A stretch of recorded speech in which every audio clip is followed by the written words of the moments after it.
السلام عليكم، اهلا وسهلا بالجميع. مرحبا بكم عند عالم ام سفيان.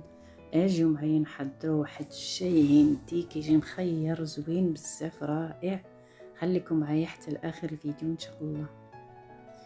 ندوزو على بركه الله. بسم الله. عندنا هنايا عندنا 4 كيسان ديال الماء. عندنا هاد الشاي ليبتون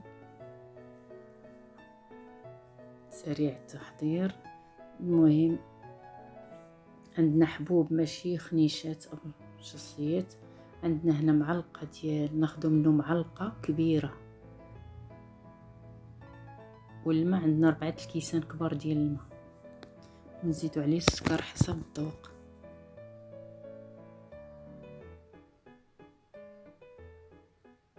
عندنا هذا الحليب ابو قوس، نقدروا نعوضوه بالحليب بوريسيما اللي عندنا في المغرب، وحتى هذا الشاي نقدروا نعوضوه بداك ليبطون خنيشات كيكون.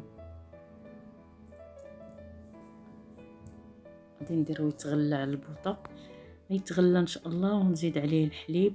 انا دابا زدت عليه الحليب اللقطه ما تصوراتش، ونخليه يتغلى. وزدت عليه شويه ديال الزعفران الحر، واحد الشعيرات قلال، وغادي نزيد ليه الكراميل.